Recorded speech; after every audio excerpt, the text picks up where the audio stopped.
Bonsoir à tous, bienvenue dans le 7-8 journal sur TV 78. Dans l'actualité de ce mardi 26 septembre, la mobilisation ce soir devant l'abattoir Guiharan de Houdan. Une nuit debout y a débuté, comme dans plusieurs autres villes de France et du monde entier. C'est à l'appel de l'association 269 Life Libération Animale pour alerter l'opinion publique sur le sort réservé aux animaux. Nous serons sur place dans un instant. C'était son ultime séance. Michel Laugier a conduit hier son dernier conseil municipal à Montigny-le-Bretonneux. Tout récemment désigné sénateur, il doit quitter ses fauteuils de maire occupés depuis 2004 et de président de Saint-Quentin-en-Yvelines. Quel avenir désormais pour l'agglomération? Nous en parlons avec Sandrine Grandgang, conseillère communautaire d'opposition, première secrétaire du Parti socialiste des Yvelines. Enfin, retour du portrait dans le 7-8 journal. Nous vous en proposerons un chaque mardi. Premier focus ce soir sur un artisan maître verrier, Florent Boisonnet. Il officie à Bonnel, dans la Haute-Vallée de Chevreuse. Des rassemblements aux États-Unis, en Australie, mais aussi en France, à Houdan, dans l'association 269 Life Libération Animale organise des nuits debout ce soir devant les abattoirs, comme c'est le cas à l'établissement Guiharan de Houdan, où nous retrouvons tout de suite Camille Lambert. Bonsoir. Quelles sont les revendications de l'association ? Bonsoir Grégory, alors ce ne sont pas des revendications à proprement parler, on devrait plutôt parler d'une sensibilisation. Le principe de cette nuit debout, c'est une veillée nocturne, statique et silencieuse pour sensibiliser l'opinion publique sur les conditions d'abattage des animaux. Alors pour l'instant, une vingtaine on peut même pas dire manifestants, de militants sont arrivés, il y en aura beaucoup plus dans les heures à venir. Et avec moi, du coup, le responsable de cette opération dans les Yvelines, Kennedy Rachleg. Bonsoir. Alors, au-delà d'une simple prise de conscience du public, quel est l'objectif vraiment de ce rassemblement ? L'objectif vraiment justement de cette veillée est vraiment un moment de recueillement pour rendre vraiment hommage aux milliards de victimes des abattoirs, victimes de spécisme pour nous injustes. Parce que pour nous, toutes les vies sauvages. Donc c'est pour ça que vraiment nous sommes beaucoup à s'être déplacés à travers le monde, au niveau international, aujourd'hui même. Donc ça va être de 17h jusqu'à 5h du matin pour leur rendre hommage. Il y aura des moments de prise de parole, des recueillements, des mots, des posées des fleurs. Donc ça sera pour nous vraiment un moment de silence, de paix, de recueillement. Pas d'action directe ni quoi que ce soit. On est sur ce que vous avez dit, vous avez parlé de spécisme justement. Votre association est anti-spéciste. Vous, à terme, ce que vous souhaitez, c'est la fermeture des abattoirs ? Carrément. Nous, ce qu'on souhaite vraiment, c'est même beaucoup plus approfondir cela, c'est carrément l'abolition de l'exploitation animale. De comprendre que justement, on ne s'attaque pas, justement, lorsqu'on fait des prises d'assaut dans les abattoirs, c'est vraiment, on ne s'attaque pas aux employés, ou quoi que ce soit, on s'attaque vraiment au système spéciste, je dis bien spéciste, économique. Donc pour nous, qui génère des milliards à travers le monde sur des êtres sensibles, qui pour nous, sont totalement égaux. Pour nous, toutes les vies sauvages, chaque vie compte. Il n'y a pas d'espèce animale. Alors, qui dit fermeture des abattoirs dit quand même chômage, perte d'emploi forcément. Ici à Houdan, près de 100 personnes travaillent ici dans cet abattoir juste derrière nous. Il s'agit du dernier abattoir porcin d'Île-de-France. Alors du coup, quel avenir pour ces salariés, quel avenir pour cette filière et plus largement pour les éleveurs ? C'est une grande question. De toute manière, la question, au bout d'un moment, justement, de la cause animale et vraiment même purement politique. Donc justement, après, il faut vraiment...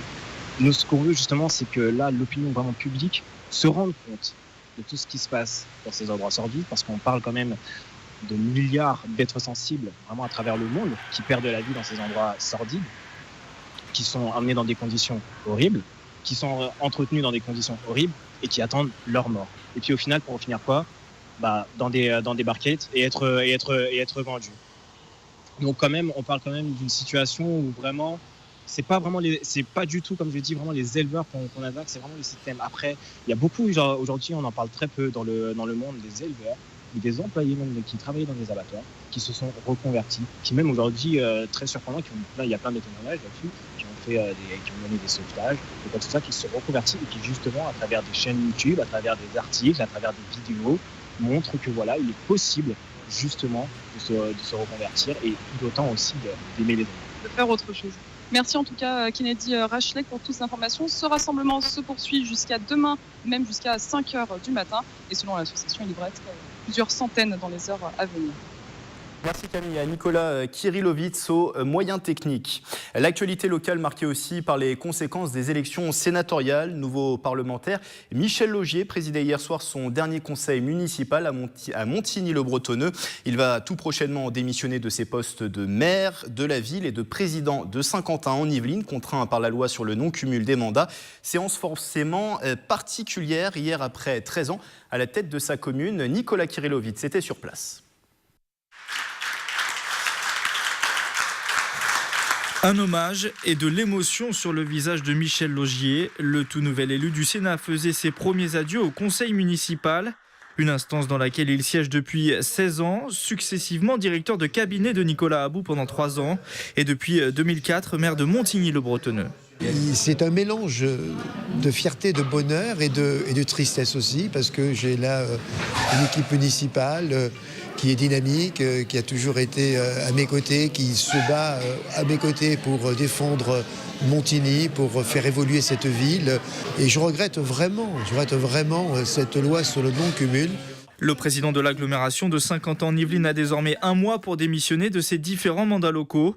Son départ au Sénat, grâce à la large victoire de la droite dans les Yvelines, marque un tournant pour la commune de Montigny-le-Bretonneux. Dans le livre de Montigny, il aura écrit un chapitre important, c'est une page qui se tourne, et avec un petit peu et beaucoup même d'émotion pour nous. Il le mérite bien, il a fait bien évidemment à Montigny un superbe travail, un beau travail à l'agglo également.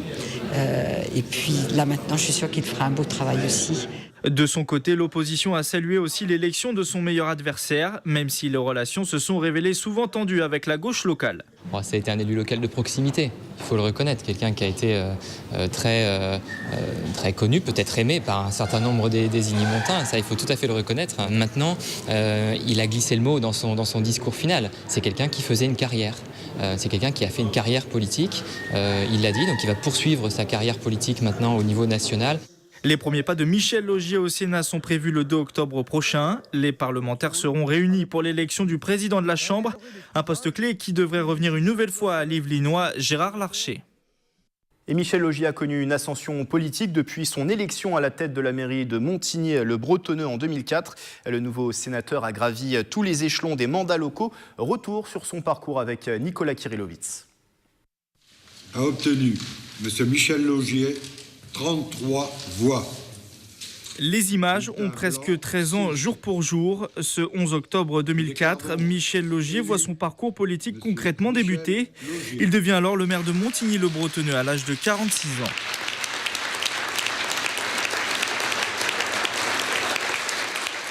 Ému et tendrement ému, parce que toute la soirée, j'ai pensé à un homme. J'ai pensé à Nicolas About, celui que je viens de remplacer, lui qui a siégé à la tête de ce conseil municipal pendant 27 ans et demi. Écoutez, ça fait un drôle d'effet de se retrouver dans son fauteuil. Un fauteuil de maire que le journaliste de formation aura donc occupé pendant 13 ans et qui l'aura vu progressivement grandir dans la cour politique yvelinoise. Réélu maire en 2008 et 2014, Michel Laugier devient la même année président de l'agglomération de Saint-Quentin en Yvelines. Un sentiment de fierté, un sentiment aussi de vivre une étape importante, puisque c'est historique qu'un président de droite préside aux destinées aujourd'hui de la communauté d'agglomération.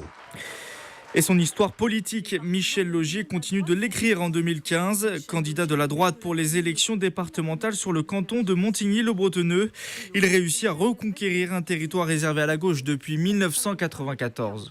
Lorsqu'on gagne un canton dans lequel on est challenger, ça fait plaisir. En plus, le gagner d'une si belle façon, je crois que c'est de grande satisfaction. Élu sénateur, Michel Laugier siégera désormais dans une chambre connue pour être plus ouverte aux compromis politiques. Une caractéristique qui devrait lui correspondre, lui le parlementaire de droite qui n'a jamais été encarté ni à l'UMP ni aux Républicains. On accueille sur ce plateau Sandrine Grandgrand, bonsoir. Bonsoir. Vous êtes conseillère régionale, première secrétaire fédérale du Parti socialiste des Yvelines. Nous allons parler dans un instant avec vous des résultats des sénatoriales pour votre parti dans le département et aussi de l'avenir du PS dans les Yvelines. Vous êtes également conseillère municipale à Trappes et conseillère communautaire d'opposition à Saint-Quentin en Yvelines. Du coup, le futur de l'agglomération vous concerne directement.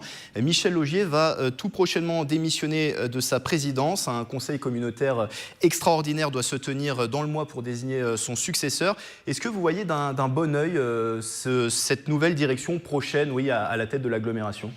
Écoutez, ça peut être une belle opportunité, comme ça peut être absolument dramatique pour le territoire, en fonction de vers quoi on va s'orienter. J'ai cru comprendre qu'on devrait voter le 19 octobre. Donc d'ici là, j'espère qu'il y aura aussi des mains tendues, parce qu'on est une des rares agglomérations où 4 villes sont mises sur le banc depuis le départ. Alors Michel Laugier, je tiens à le féliciter pour sa nouvelle élection, mais c'est vrai qu'il a quand même essuyé les plâtres de cette nouvelle agglo. Et, vous parlez des 4 villes à gauche, c'est ça, voilà, sur oui, cet agglo. Mais sauf qu'elles soient à gauche, et peut-être pour ça qu'elles sont mises sur le banc. Mais en tout cas, il a essuyé les plâtres de cette nouvelle interco. C'était pas simple, mais on a quand même beaucoup patiné. Ça n'a pas été simple depuis janvier 2016, où ça s'est mis en place à 12. Donc maintenant, il faut vraiment que pour l'avenir du territoire, qu'on passe à une vitesse supérieure et qu'on soit sur une vraie gouvernance partagée. Donc en fonction des choix qui reviennent aussi à la majorité, parce qu'il y a un fait majoritaire dans l'Assemblée de l'agglo, en fonction des choix, ça peut être une belle opportunité de repartir dans une belle dynamique, comme ça peut être quelque chose d'assez tragique. Alors justement, 2 noms circulent en particulier pour succéder à Michel Laugier, les noms des 2 premiers vice-présidents de l'agglomération, Joséphine Coleman-Sberger, la maire de Plaisir, et Jean-Michel Fourgous, maire d'Elancourt. Est-ce que dans l'opposition, vous avez des préférences, peut-être un profil avec lequel vous préférez travailler ?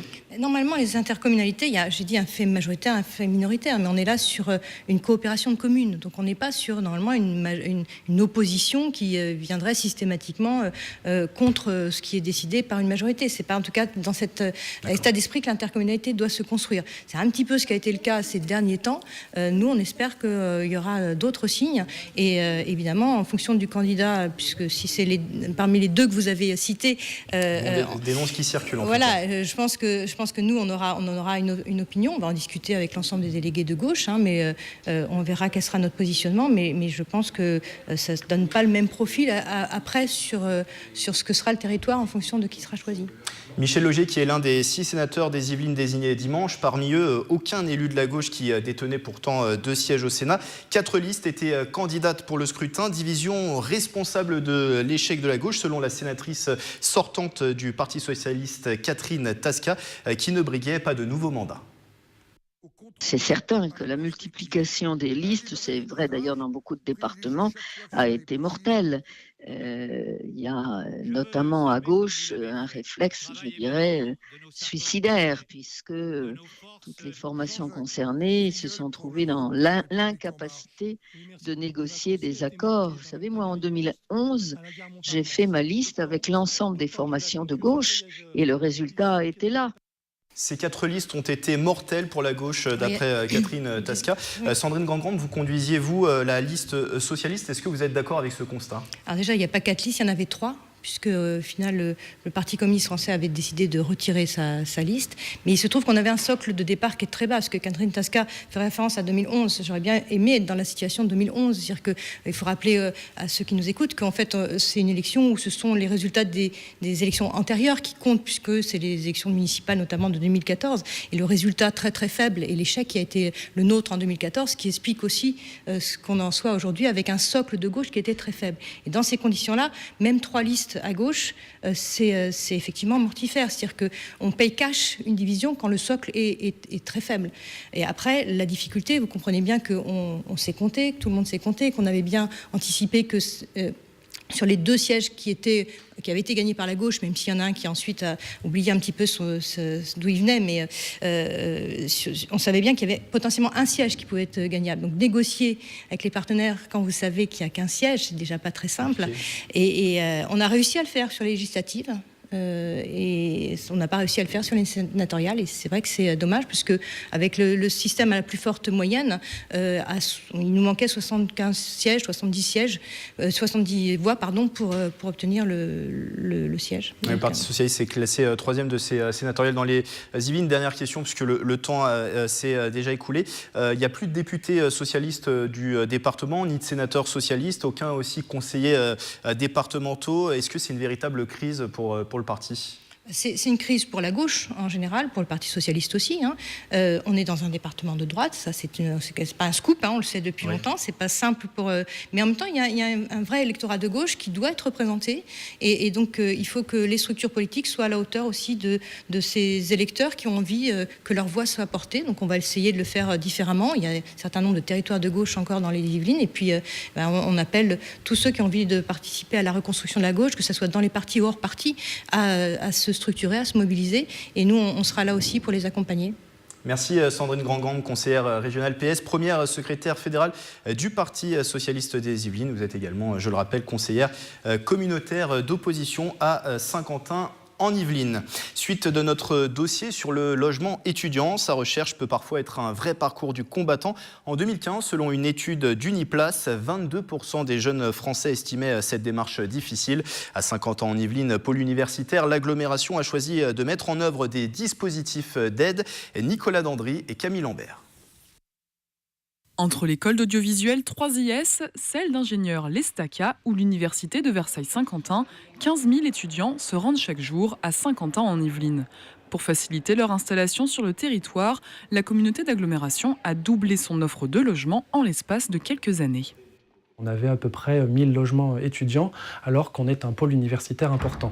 Donc depuis ces 3 dernières années, l'agglomération a renforcé son offre, et on a plus que doublé l'offre de logements étudiants, puisqu'on est à plus de 2500 logements étudiants jeunes. Aujourd'hui, Saint-Quentin en Yvelines compte 14 résidences étudiantes. La dernière en date, inaugurée l'an dernier, la résidence André Dunoyer de Segonzac à Guyancourt.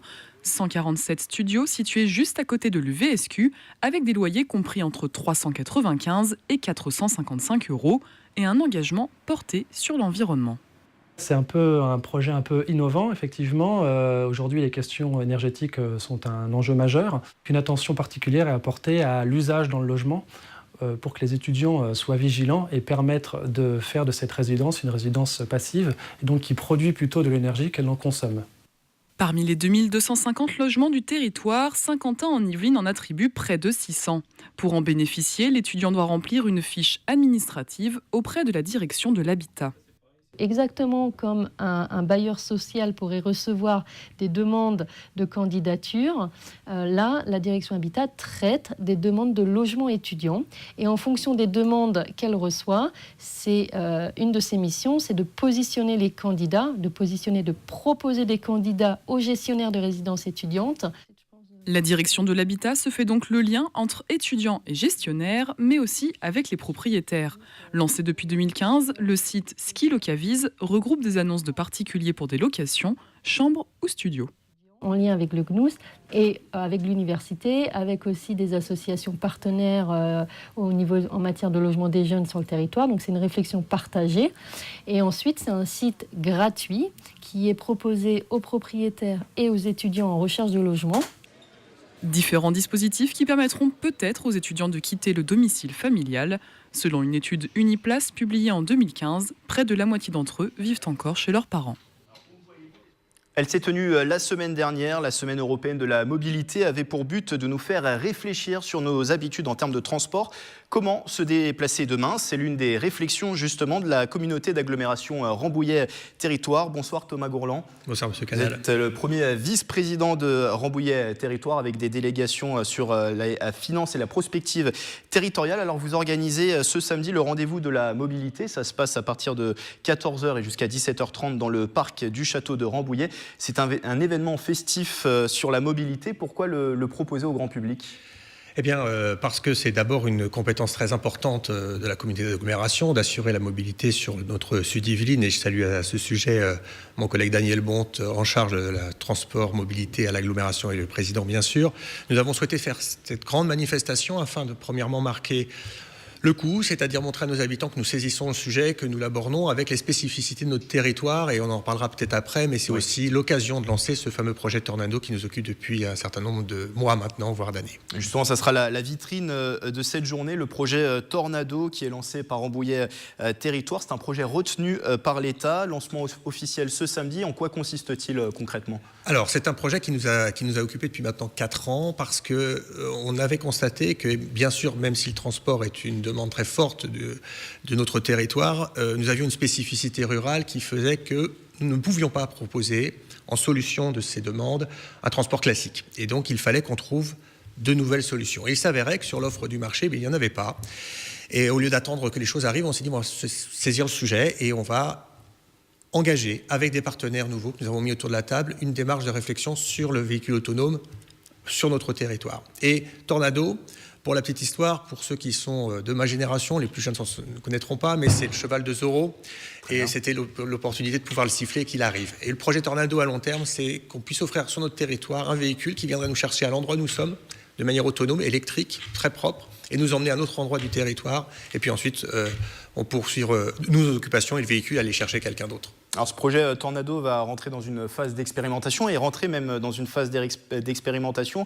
Un test d'un véhicule autonome sur une durée de 3 ans, c'est ça ? C'est ça, exactement. Nos partenaires, nous avons plus d'une quinzaine de partenaires autour de la table, mais pilotés principalement par Renault, constructeur bien connu, va mener sur 3 ans un certain nombre d'expérimentations techniques pour arriver à terme sur la 3e année à pouvoir offrir à nos habitants l'expérimentation d'un véhicule complètement autonome qui roule sans conducteur. Et donc pour cela, on va travailler itérativement et on a créé aussi le laboratoire de la mobilité, mais on en parlera, qui permettra aux nos industriels de définir dès en amont, très en amont, les réels besoins du territoire. Alors pour cette phase de test, le véhicule autonome est testé sur un parking, c'est ça, le parking d'un centre commercial ? Nous avons 2 sites d'expérimentation. Le partenaire Carrefour de Rambouillet nous a permis de nous installer sur son parking et on fera circuler une navette autonome, un petit bus, d'un point à l'autre du parking et permettra à nos partenaires de tester en situation réelle le véhicule et aux habitants de venir essayer ce véhicule. Dernière chose, il nous reste 30 secondes. Sur quoi cette expérimentation pourrait déboucher ? Si c'est concluant dans 3 ans, concrètement, sur quoi ça débouchera ? On peut tout à fait envisager qu'une fois que l'expérimentation est concluante, on puisse la déployer et répondre aux enjeux que j'ai nommés tout à l'heure. Et donc pour cet événement, il y a une programmation riche, plusieurs tests. Il y a plein de choses. Des Rosalie. Exactement, du véhicule le plus ancien, voiture ancienne. Et on aura bien sûr la démonstration d'une vraie navette autonome grâce à notre partenaire Transdev. Et j'invite tout le monde à venir essayer pour la première fois ce genre de véhicule. Un événement qui sera gratuit ? Gratuit, ouvert à toutes les familles, bien sûr. Tout ça est bien sûr porté par l'Aglo et nos partenaires. Et le rendez-vous de la mobilité, c'est ce samedi de 14h à 17h30 dans le parc du château de Rambouillet. Merci à Thomas Gourlin d'avoir été avec nous. Premier vice-président de la communauté d'agglomération Rambouillet Territoire. Plus d'infos sur l'événement sur le site internet qui s'affiche en bas de l'écran. Ce sera désormais notre rendez-vous hebdomadaire. Chaque mardi, nous vous proposons un portrait sur des personnes qui font le département des Yvelines. Et direction Bonnel ce soir, dans la Haute-Vallée de Chevreuse. Pour notre premier focus, Mathilde Demy nous fait découvrir Florent Boissonnet, artisan maître verrier. Façonner le sable avec ses doigts pour en faire du verre, c'est ce qu'il fait depuis 15 ans. Une passion pour le verre fusionné qu'il en a fait son métier. Le verre fusionné, parce qu'il me permettait de travailler le relief des verres et que j'avais envie non seulement de travailler sur le mouvement de la lumière par rapport aux vitraux, et ce que j'avais envie également, c'était que le mouvement des spectateurs lui-même influe sur la vision qu'il va avoir du travail. Une vision qui s'arrondit avec les formes de ses œuvres puisqu'elles représentent pour la plupart des ronds comme des ondes de ricochet dans l'eau. J'essaye de donner un sens à mon travail, pas uniquement de décoration, et je travaille sur les forces fondamentales de la nature. Et ce lien qu'on a intimement avec ces forces fondamentales, puisqu'elles constituent notre corps physique. Et ensuite, formellement, c'est aussi intéressant parce que c'est une forme stable et que dans mes pièces, j'essaye d'avoir des pièces qui sont plutôt apaisantes, stables, que des choses qui vont être en déséquilibre. Combler les ouvertures avec la profondeur, la transparence et la couleur. Une idée qu'il met en lumière en créant des vérandas, des fenêtres, mais aussi du mobilier comme des tables ou encore des assiettes. Je vais plutôt utiliser des couleurs qui vont être plus contrastées avec des couleurs qui sont moins dans la nature, comme le bleu, des bleus foncés, le rouge, qui ont plus la caractéristique de très bien fonctionner entre elles. Mais je vais quelquefois aussi avoir du jaune qui se retrouve moins dans la nature. Il y a une spécificité du travail du verre, c'est qu'on travaille la transparence et il y a des choses bien particulières qui vont se passer par rapport à un travail sur des couleurs opaques, par exemple. Un art qui est très demandé par les architectes et les designers, mais aussi par des particuliers qui viennent avec leurs projets pour faire rentrer la lumière au cœur de la maison. On se quitte avec ces images de l'île de loisirs de Saint-Quentin en Yvelines. Elle proposait le week-end dernier l'opération Sentez-vous Sport en partenariat avec la région, initiative nationale portée par le Comité national olympique et sportif français. Le but, encourager la pratique d'une activité physique et sensibiliser sur ses bienfaits. Animation et conférences étaient au programme de ce rendez-vous. Propos recueillis par Patrick Jacques de Dixmude. L'objectif, c'est de promouvoir le sport, alors soit en pratique libre, vraiment promouvoir une activité sportive physique régulière, mais profiter aussi qu'on soit au mois de septembre. Et donc les clubs accueillent encore tout le public, tous les Saint-Quentinois, tous les Yvelinois, tous les Franciliens dans les différentes associations. Donc n'hésitez pas à vous renseigner pour aller faire de l'activité sportive régulière dans un club près de chez vous. C'est la fin de ce 7-8 journal. Reportage et replay à consulter sur notre site internet et notre application mobile TV78. Excellente soirée à tous.